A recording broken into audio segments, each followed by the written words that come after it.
The massive Galactic Council chamber hummed with excitement as hundreds of alien beings gathered around the central holographic display. Admiral Vorthok stood tall at the command podium, his blue-scaled skin gleaming under the bright lights.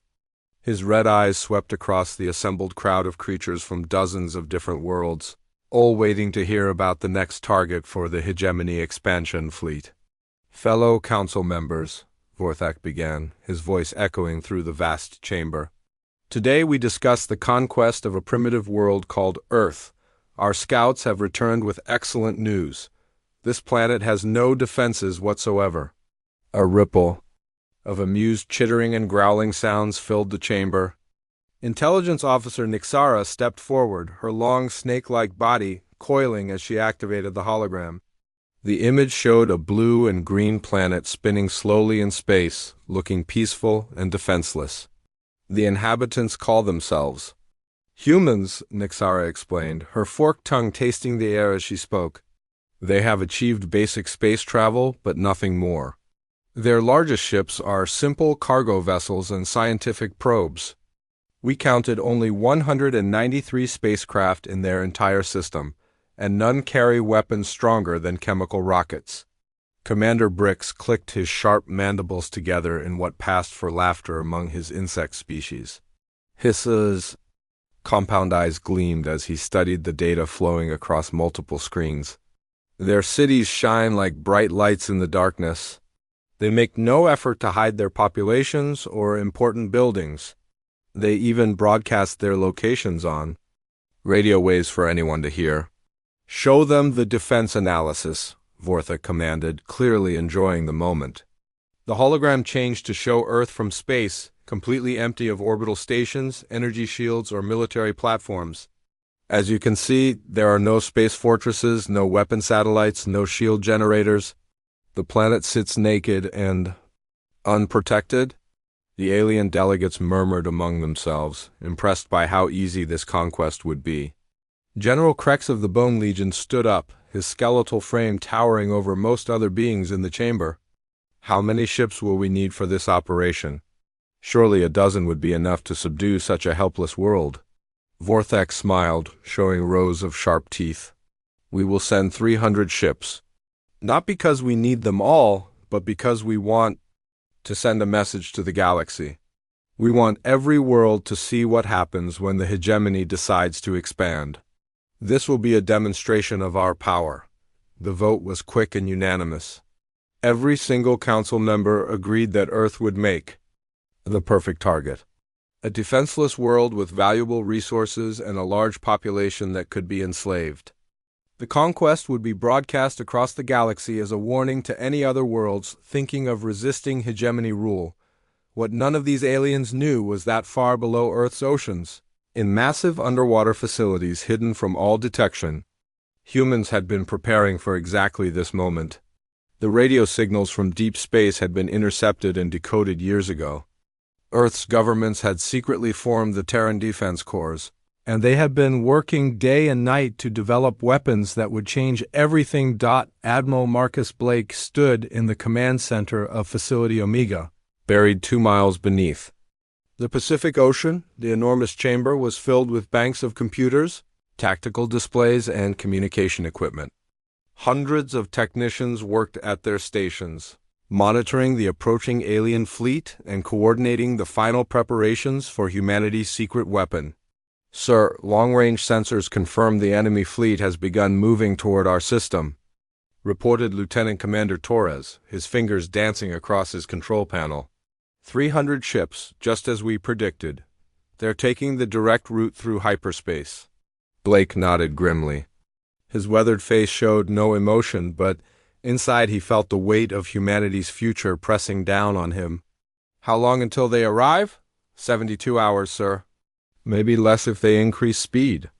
Around the command center, massive screens showed the progress of humanity's most secret project. Deep beneath the ocean floors, 10 enormous shapes were being prepared for battle. These were not ordinary warships, but something entirely new, built using principles that the galaxy had never seen before. Dr. Elena Vasquez hurried into the command center, her lab coat still stained with coolant from the quantum reactors. Her team had been working without sleep for the past week, making final adjustments to the weapon systems. Admiral, all dreadnoughts are ready for deployment. The quantum matrices are fully charged and all systems are showing green. Excellent work, Doctor, Blake replied. Are you confident the weapons will perform as designed? Vasquez smiled tiredly but with complete confidence. Sir, when those aliens see what we've built, they're going to wish they had never heard of. Earth, the quantum disruptors are operating at 112% efficiency. We've solved the cascade problem and the energy absorption systems are working perfectly. Through the thick transparent walls of the facility, Blake could see the massive shape of the dreadnought Prometheus resting in its launch bay. The ship was nearly 2 kilometers long, its hull covered in strange geometric patterns that seemed to shift and move in the underwater lights. 10 of these monsters waited in hidden bases around the world, each one capable of fighting an entire fleet. Captain Ray Thompson approached the command group, his uniform bearing the insignia of the Prometheus. His crew had been training in secret for 5 years, learning to operate weapons and defenses that existed nowhere else in the galaxy. Admiral, my ship is ready for battle. All crew members are at their stations and eager to show these invaders what human engineering can accomplish. Blake looked around at his people, these brave men and women who had kept humanity's greatest secret for so many years. They had watched from the shadows as alien empires conquered world after world. They had seen what happened to planets that couldn't defend themselves. They had chosen a different path. Ladies and gentlemen, Blake announced to the entire facility over the communication system. In 3 days, the galaxy will learn that Earth is not the helpless world it appears to be. We have prepared for this moment for decades. We have built weapons that will redefine what warfare means. When those alien ships arrive expecting an easy victory, we will show them the true strength of humanity. The facility erupted in cheers and applause. Engineers, technicians, military personnel, and scientists all celebrated together, knowing that their years of secret work were about to pay off. They had sacrificed normal lives, hidden from their families and friends, all to prepare for this single moment. High above them, the citizens of Earth went about their daily lives, completely unaware that an alien invasion fleet was approaching. They didn't know about the underwater facilities, the quantum weapons, or the 10 dreadnoughts that would soon rise from the depths to defend their world. The secret had been kept perfectly. In space, the hegemony fleet continued its journey toward Earth, confident in their overwhelming superiority. Admiral Vorthok sat in his command chair, already planning the victory celebration. He had no idea that beneath the seemingly defenseless planet, humanity was preparing to teach the galaxy a lesson it would never forget. The stage was set for a battle that would change everything. The aliens expected to find a helpless world, ripe for conquest. Instead, they were about to discover that sometimes the most dangerous predator is the one that appears to be prey. The hegemony invasion fleet dropped out of hyperspace at the edge of the Sol system with a brilliant flash of twisted light and energy. 300 massive warships materialized in perfect formation, their hulls gleaming with alien metals and bristling with weapon systems that had destroyed dozens of worlds. Admiral Vorthok stood proudly on the bridge of his flagship, the destroyer of worlds, watching as his sensors began scanning the inner planets. "Report," he commanded, his scaled hands clasped behind his back as he studied the tactical displays. Showing the human solar system spread out before them, Commander Brick scuttled across the bridge on his 6 legs, his compound eyes reflecting the glow from multiple screens. "All ships have arrived safely, Admiral. No sign of defensive response from the target world? Their primitive sensors haven't even detected our presence yet." "Excellent," Vorthok replied with satisfaction. "How long until we reach their planet?" "At current speed, 18 hours, sir. We're taking our time to enjoy this moment. The humans have no idea what's coming." Intelligence Officer Nixara slithered up to the command platform, her serpentine body coiling around the support pillars. "Admiral, our long-range scans confirm everything our advanced scouts reported.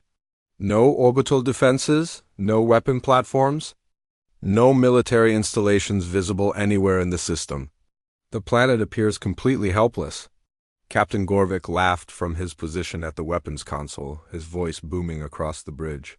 Look at their pathetic little ships, he sighed, pointing at the display showing human spacecraft scattered throughout the system. Cargo haulers and research vessels. Not a single warship among them. This will be easier than conquering an empty moon.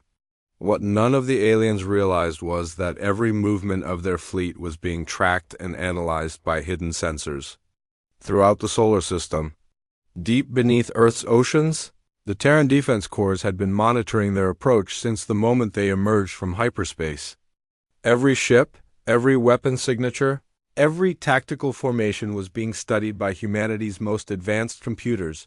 Admiral Blake stood in the command center of Facility Omega, watching the alien fleet's progress on massive screens that showed real-time tracking data. Around him, hundreds of technicians worked at their stations, gathering intelligence and preparing for the battle to come. "Status report," Blake ordered, his voice calm despite the magnitude of what was approaching. Lieutenant Commander Torres looked up from his sensor station. "Sir, we have complete tracking on all 300 enemy vessels. Their formation is exactly as we predicted, standard pyramid attack pattern with heavy cruisers at the front and support ships in the rear. They're moving slowly, probably savoring what they think will be an easy victory." Dr. Vasquez hurried over from the weapons monitoring station, her face flushed with excitement. "Admiral, all quantum systems are operating perfectly. The Dreadnoughts are ready for immediate deployment. Energy levels are at maximum and all crew members are at battle stations." Through the transparent walls of the facility, Blake could see the massive shape of the Dreadnought Titan in its launch bay. Captain Lisa Park was already aboard with her crew, waiting for the order to rise from the depths and engage the enemy. 9 other dreadnoughts waited in similar facilities around the world, each one a masterpiece of human engineering and scientific achievement. "Sir," called out Communications Officer Wright from his station, "the aliens are broadcasting surrender. Demands on multiple frequencies. They're ordering us to submit to hegemony rule or face complete destruction." Blake smiled grimly. "Are they receiving any response?" "None, sir. All Earth governments are maintaining radio silence as planned.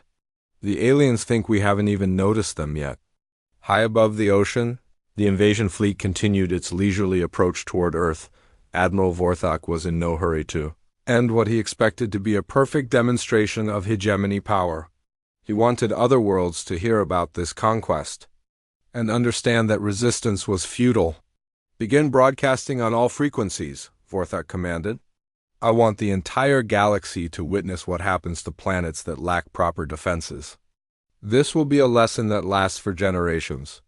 The alien fleet's communications arrays began transmitting across known space, sending live feeds of their approach to Earth. Millions of beings on hundreds of worlds watched as the massive armada moved toward the seemingly helpless blue planet.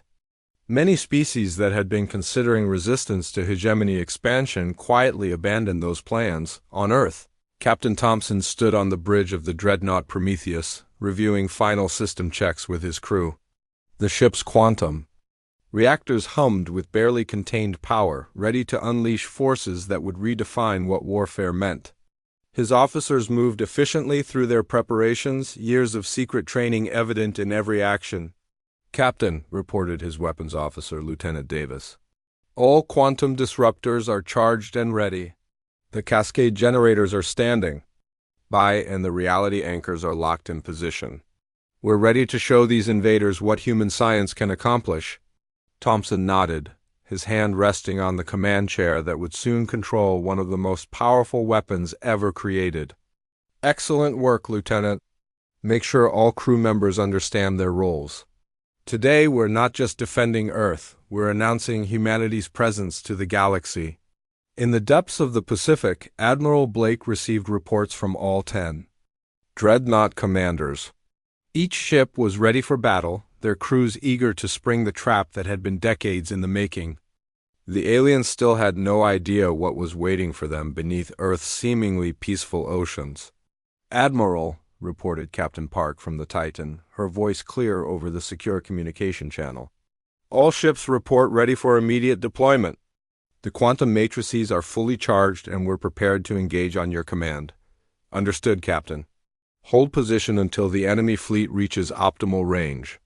We want them close enough that none of them can escape to report what they've seen. Dr. Vasquez monitored the approaching fleet's energy signatures, analyzing their shield frequencies and weapon types. Sir, their technology is exactly what we expected. Standard energy weapons, conventional shields, nothing that our quantum systems can't handle. They have no idea what they're flying into. The alien fleet had now reached the orbit of Mars, still detecting no resistance from Earth. Admiral Vorthak was beginning to feel almost disappointed by how easy this conquest was going to be. He had hoped for at least some show of defiance from the humans, something to make the victory more impressive. Prepare orbital bombardment, he commanded as his fleet approached the inner solar system. Target their major cities first. We'll break their spirit before they can even think of mounting a defense. Commander Brix activated the targeting systems, preparing to rain destruction down on the helpless planet below. Weapons charged and ready, Admiral? Shall we begin the demonstration? Not yet, Vorthak replied, savoring the moment. Let them see us first. Let them understand what's about to happen. Fear makes the conquest more complete. Deep beneath Earth's oceans, Admiral Blake watched the final approach of the enemy fleet. Everything was proceeding exactly as planned. The aliens were positioning themselves perfectly for what was about to happen next. All stations, prepare for Dreadnought deployment, Blake announced throughout the facility. In 60 minutes, the galaxy will learn that Earth is not the defenseless world it appears to be. The hegemony fleet reached Earth's moon with weapons charging and targeting systems locked onto the planet's major cities. Admiral Vorthak stood on his command bridge, ready to claim another easy victory for the expanding empire. 300 warships hung in space like vultures, their energy weapons glowing with deadly power as they prepared to rain destruction down on the helpless world below. Begin orbital bombardment, Vorthak commanded, his voice filled with satisfaction. Target New York, London, Tokyo, and Beijing. We'll show this galaxy what happens to worlds that stand alone against the hegemony. The first wave of plasma bolts streaked through space toward Earth, brilliant beams of energy capable of vaporizing entire city blocks. Captain Gorvik watched eagerly as his weapon systems fired, anticipating the spectacular explosions that would mark the beginning of humanity's end. But something impossible happened. As the plasma bolts approached Earth's atmosphere, the ocean surfaces began to ripple and part.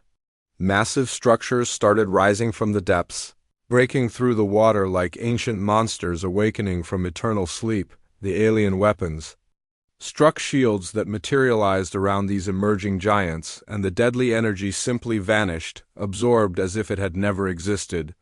What in the name of the void are those things? Gasped Commander Brix, his compound eyes struggling to process what his sensors were showing. 10 enormous vessels were rising from Earth's oceans, each one nearly 2 kilometers long and covered in geometric patterns that seemed to bend light itself. The dreadnoughts broke the surface like metal mountains, water cascading from their hulls as they rose into the sky. Their surfaces gleamed with unknown alloys that reflected starlight in impossible ways.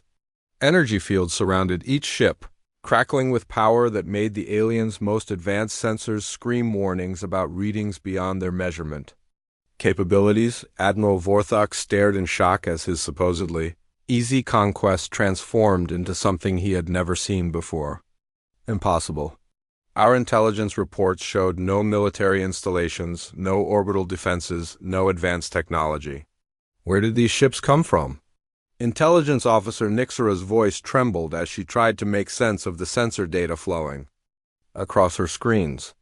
Admiral, these vessels are reading energy signatures unlike anything in our databases. The power levels are beyond anything we've ever encountered. They must have been hidden beneath the oceans, completely shielded from our scans. The dreadnoughts arranged themselves in a formation that no military academy in the galaxy had ever Taut, they moved with fluid grace that defied the physics of space travel, positioning themselves around the alien fleet like predators surrounding their prey. Their hulls pulsed with energy patterns that created hypnotic displays of light and color. Captain Lisa Park's voice cut through the chaos on all communication frequencies, calm and deadly as a blade. This is Captain Park of the Terran Defense Corps. You have entered our system with hostile intent and attacked our world. You have 30 seconds to withdraw immediately, or we will demonstrate why Earth has remained unconquered for 4 billion years. The alien commanders laughed, their various species producing a chorus of chittering, growling, and hissing sounds. 300 ships against 10 seemed like impossible odds in their favor. Admiral Vorthek activated his own communication system, his voice dripping with contempt.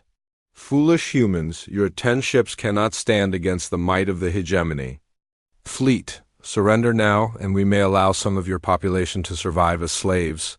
Continue this futile resistance, and we will turn your world into cosmic dust. Captain Park's response was ice cold. You have been warned. Your 30 seconds are up. Admiral Vorthak gave the order to destroy the human ships immediately. The entire hegemony fleet opened fire at once, 300 warships unleashing every weapon in their arsenals. Plasma cannons, particle beams, fusion torpedoes, and antimatter missiles all converged on the 10 dreadnoughts in a display of firepower that should have vaporized anything in its path, but the impossible happened again. Instead of being destroyed, the dreadnoughts absorbed the massive energy barrage.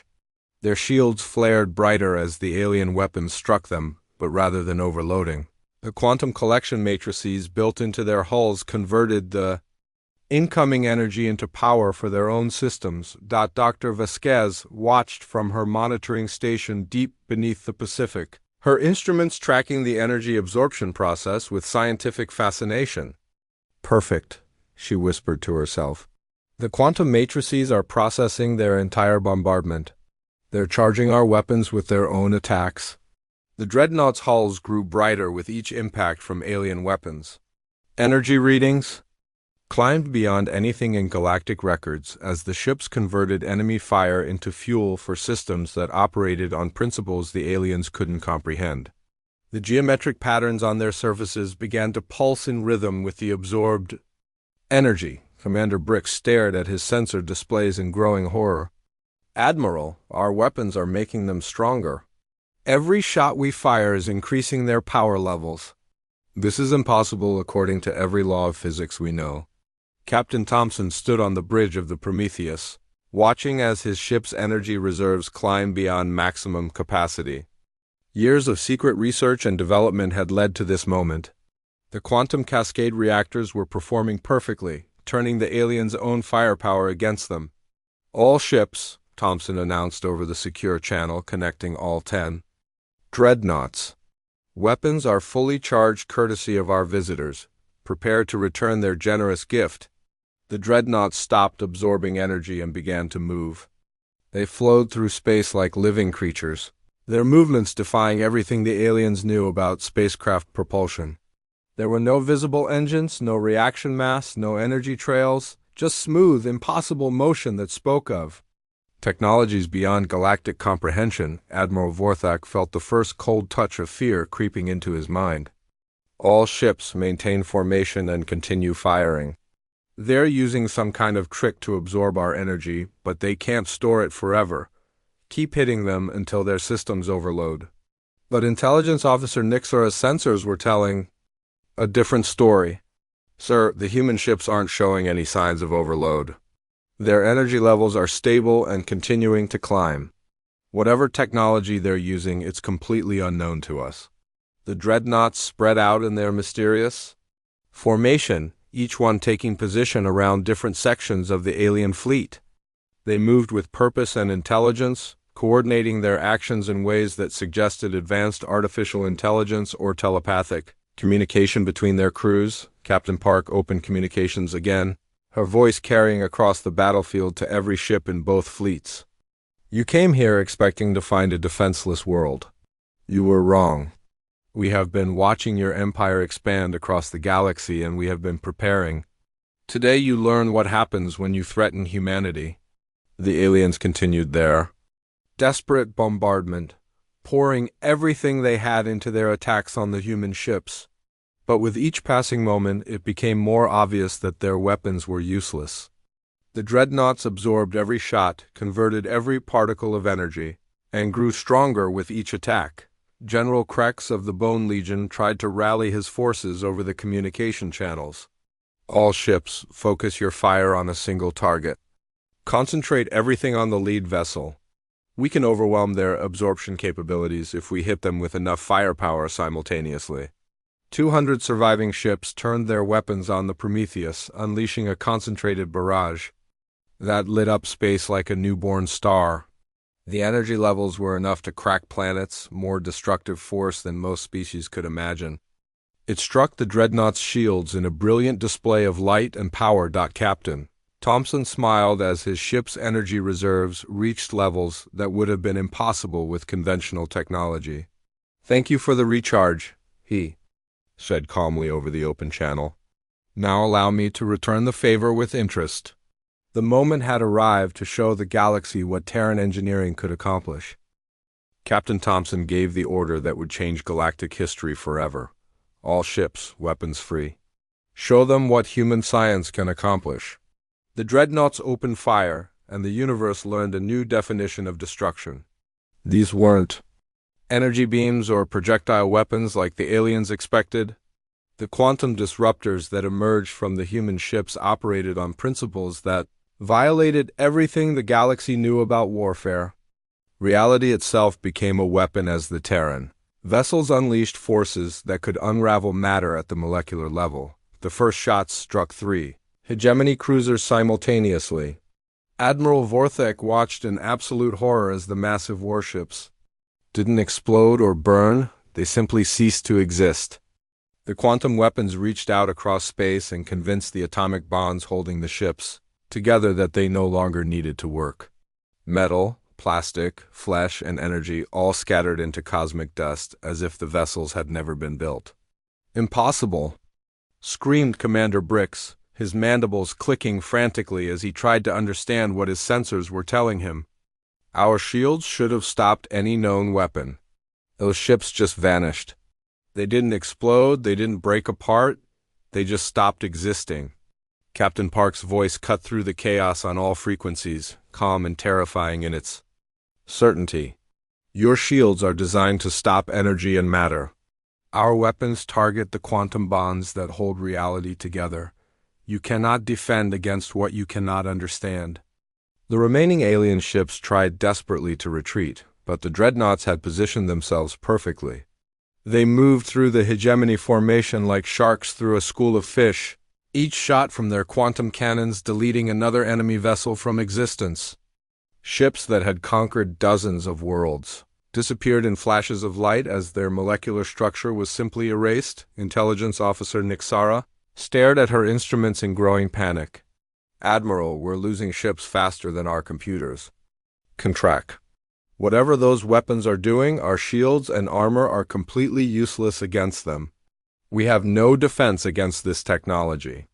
Admiral Vorthok tried to maintain some semblance of command as his mighty fleet was systematically dismantled around him. "All ships, scatter formation, use evasive maneuvers. Perhaps if we spread out they cannot target us all at once." But the dreadnoughts anticipated every move the aliens made. Their tactics were perfect, their coordination flawless, and their weapons absolutely devastating. Each quantum disruptor shot reached across space to touch another enemy vessel and convince its atoms that cohesion was no longer necessary. Captain Thompson watched his tactical display as ship after ship vanished from existence. The Prometheus alone had eliminated 23 enemy vessels in the first 2 minutes of combat. Around him, his crew worked with calm efficiency, operating weapons that shouldn't exist according to conventional physics. "Weapons Officer Davis," Thompson called out, "prepare a cascade shot. Let's show them what happens when we really try." "Lieutenant?" Davis's hands moved across his control panel, configuring the quantum disruptor for a chain reaction attack. "Cascade protocols engaged, Captain. Ready to fire on your command." Dr. Vasquez monitored the battle from her command center, watching as years of theoretical research became terrible reality. The quantum weapons were performing even better than her most optimistic projections. Admiral Blake, the cascade effect is ready for testing. The enemy fleet has provided us with perfect conditions for a demonstration. Blake nodded grimly. Authorized. Show them what they've awakened.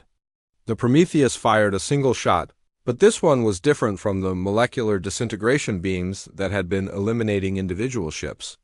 The quantum cascade weapon created a ripple effect that spread through space itself, reaching out to touch multiple targets simultaneously. 50 alien vessels found their hulls becoming transparent as the quantum field convinced their molecular bonds to simply stop working. The crews of these ships watched in absolute terror as their vessels dissolved around them. Bulkheads became see-through, weapon systems turned to glittering dust, and life support equipment scattered into individual atoms. The aliens found themselves floating in space, protected only by their personal environment suits.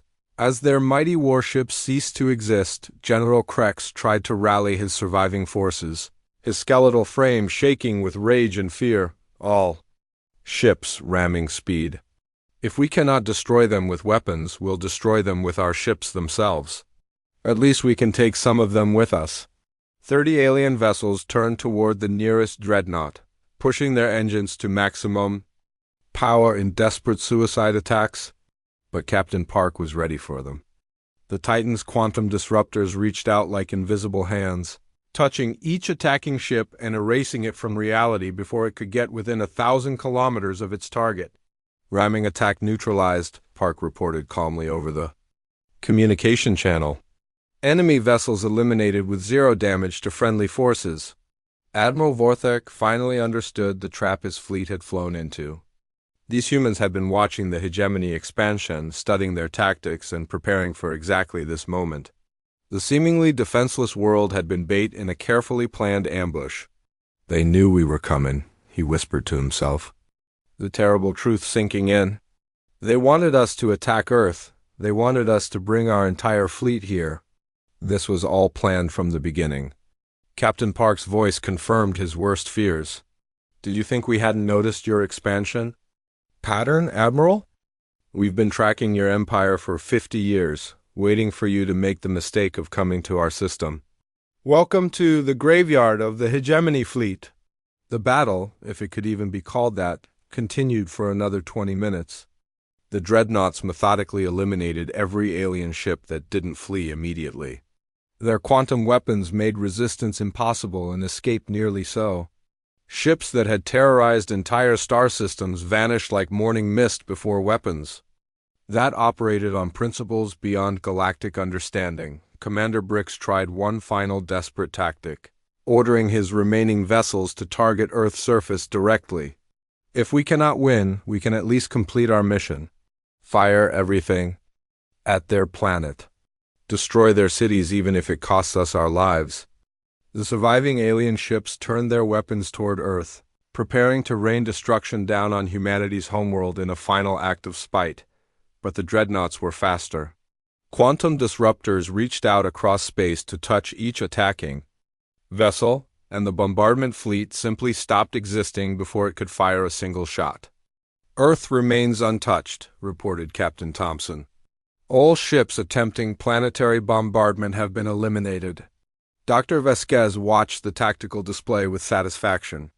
The quantum cascade reactors had performed flawlessly. The molecular disintegration systems had exceeded all expectations, and the reality anchors had kept the weapons effects precisely controlled. Decades of secret research had paid off, beyond their wildest dreams. Of the 300 ships that had arrived to conquer Earth, fewer than 50 remained. These survivors had finally learned the lesson that resistance was futile, but not in the way they had expected. Admiral Vorthek's mighty fleet, the terror of a dozen conquered worlds, had been reduced to scattered refugees fleeing for their lives. The aliens who escaped would carry tailies of human weapons that could unmake reality itself, of ships that rose from the depths like ancient gods of war, of a species that had been watching and preparing while the galaxy thought them helpless. The balance of power had shifted in the space of 30 minutes. Captain Park opened communications to the fleeing alien vessels. Return to your masters and tell them what you have seen. Earth is under our protection. Any future attacks on our world or our people will be met with the same response. The age of human hiding is over. The surviving alien ships fled the Sol system in complete terror, their crews traumatized by what they had witnessed.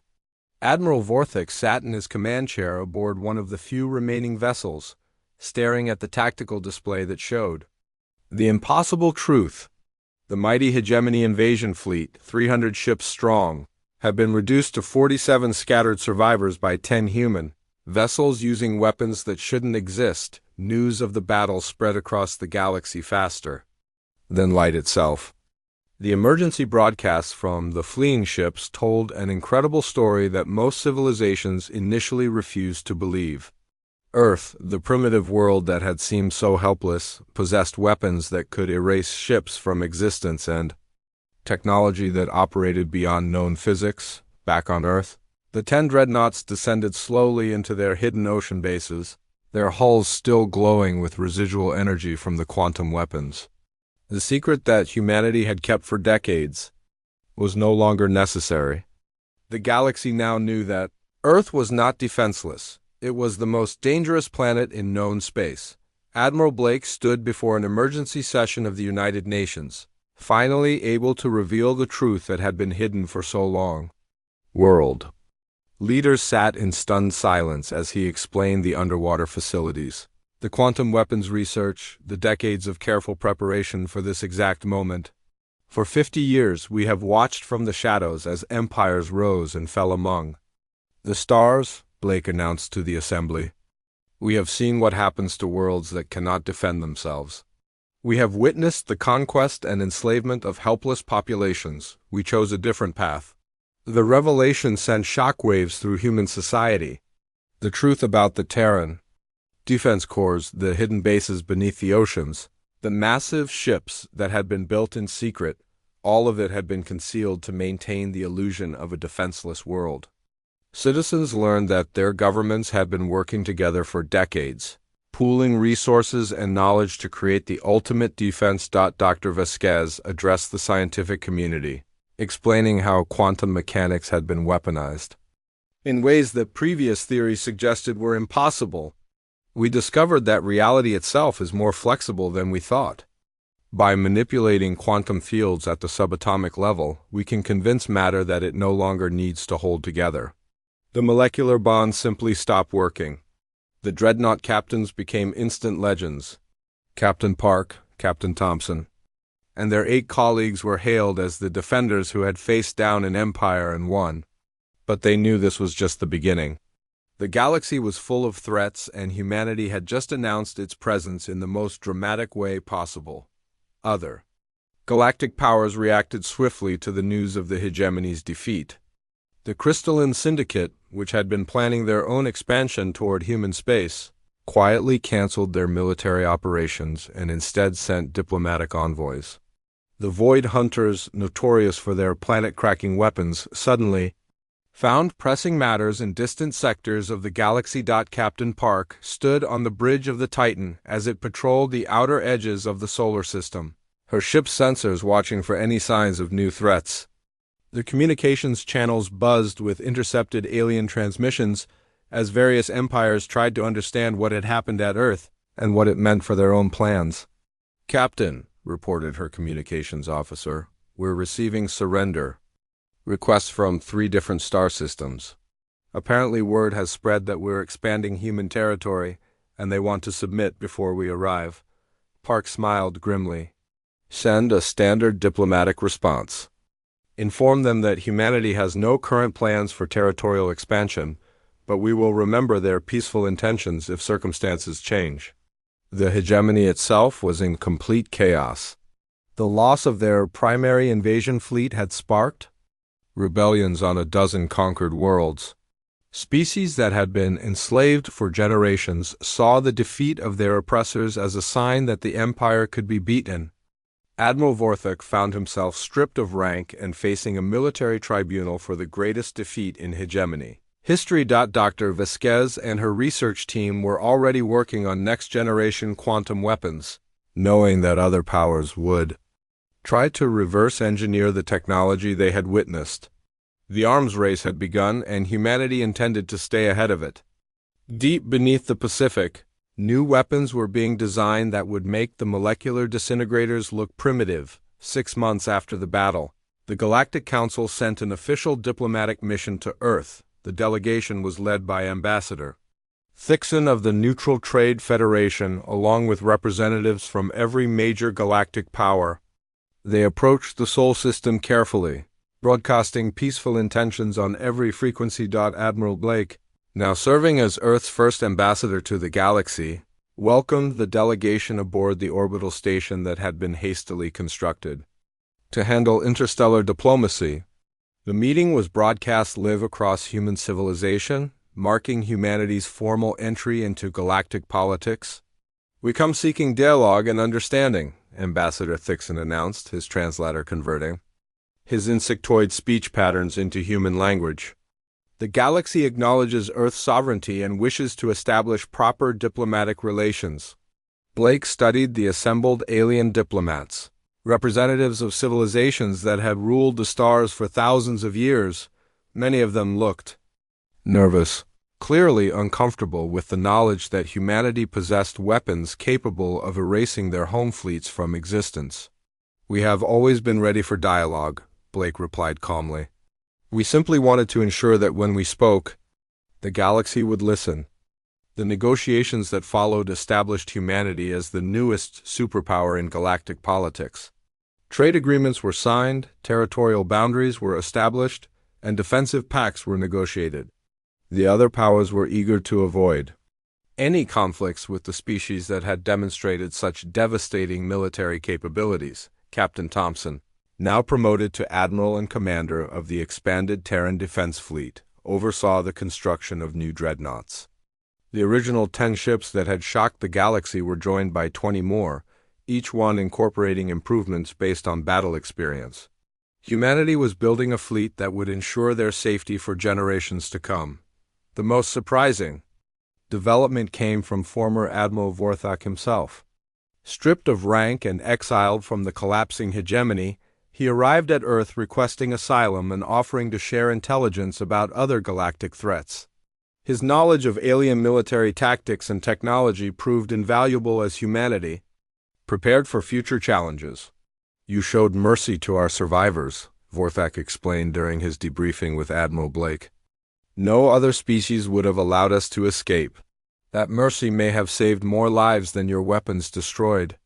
Dr. Vasquez continued her research, pushing the boundaries of quantum physics even further. Her latest projects included defensive systems that could protect entire star systems and propulsion, technologies that would allow human ships to cross the galaxy in days rather than years. Humanity was not content to simply defend Earth. They were preparing to take their place among the stars. 1 year after the battle, Admiral Blake stood in the same underwater facility where humanity's greatest secret had been born. Around him, technicians monitored a galaxy that had been forever changed by the emergence of Terran military power. The age of hiding in the shadows was over. The dreadnoughts still patrolled the solar system, their hulls gleaming with quantum energy as they stood guard over humanity's homeworld. But now they were joined by exploration vessels, trade ships, and diplomatic craft as humans began to establish their presence throughout the galaxy. The species that had once seemed so primitive and defenseless had revealed themselves to be the most advanced military power in known space. Earth's transformation from apparent helplessness to galactic superpower had rewritten the rules of interstellar politics. The galaxy would never underestimate humanity again.